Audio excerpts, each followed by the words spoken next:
Jail ചാടിയ Charlie തോമസിനെ കോടതി 14 ദിവസത്തേക്ക് റിമാൻഡ് ചെയ്തു.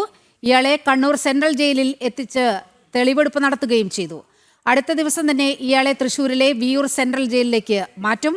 അതിനിടെ ജയിലിലെ സുരക്ഷാ വീഴ്ചയാണ് ഇയാൾ ജയിൽ ചാടാൻ കാരണമായതെന്ന് ആരോപിച്ച് യുവമോർച്ച കണ്ണൂർ സെൻട്രൽ ജയിലിലേക്ക് മാർച്ച് നടത്തി. മണിക്കൂറുകൾ നീണ്ട ചോദ്യം ചെയ്യൽ, ഒടുവിൽ കണ്ണൂർ സെൻട്രൽ ജയിലിലെത്തിച്ച് തെളിവെടുപ്പ്. തുടർന്ന് Kannur judicial first class magistrate കോടതിയിൽ ഹാജരാക്കിയ ഗോവിന്ദച്ചാമി എന്ന ചാർലി തോമസിനെ 14 ദിവസത്തേക്ക് റിമാൻഡ് ചെയ്തു. ചോദ്യം ചെയ്യലിന്റെ ഭാഗമായി SP ഓഫീസിലും ക്രൈംബ്രാഞ്ച് ഓഫീസിലുമൊക്കെ എത്തിച്ചപ്പോഴും യാതൊരു കൂസലില്ലാതെയായിരുന്നു ഇയാളുടെ നിൽപ്പ്. തുടർന്ന് തെളിവെടുപ്പിനായി കണ്ണൂർ സെൻട്രൽ ജയിലിൽ എത്തിച്ചപ്പോഴും ഇയാൾക്ക് ഭാവവ്യത്യാസമൊന്നുമില്ലായിരുന്നു. ഇതിനിടെ സുരക്ഷാ വീഴ്ച ആരോപിച്ച് യുവമോർച്ച കണ്ണൂർ സെൻട്രൽ ജയിലിലേക്ക് മാർച്ച് നടത്തി. കൊടും കുറ്റവാളിയുടെ ജയിൽ ചാട്ടം ആഭ്യന്തര വകുപ്പിന്റെ പരാജയമാണെന്നും ക്രിമിനൽ കേസുകളിൽ പ്രതിയായിരുന്നവരാണ് ജയിൽ ഉപദേശക സമിതി അംഗങ്ങളെന്നും മാർച്ച് ഉദ്ഘാടനം ചെയ്ത് BJP നോർത്ത് ജില്ലാ പ്രസിഡന്റ് KK വിനോദ് കുമാർ പറഞ്ഞു.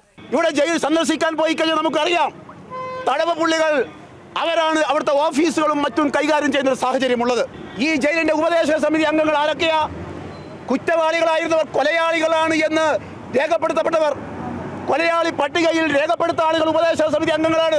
പല ക്രിമിനൽ കേസുകളും പ്രതികളായിട്ടുള്ളവർ ഈ ജയിലിന്റെ ഉപദേശക സമിതി അംഗങ്ങളാണ്. ഇത്തരം ഉപദേശക സമിതി അംഗങ്ങളാണ് ഇന്ന് ഈ ജയിൽ കണ്ണൂർ സെൻട്രൽ ജയിൽ ഭരിച്ചുകൊണ്ടിരിക്കുന്നത്. കോടതി റിമാൻഡ് ചെയ്ത ചാർലി തോമസിനെ കണ്ണൂർ സെൻട്രൽ ജയിലിലേക്ക് മാറ്റി.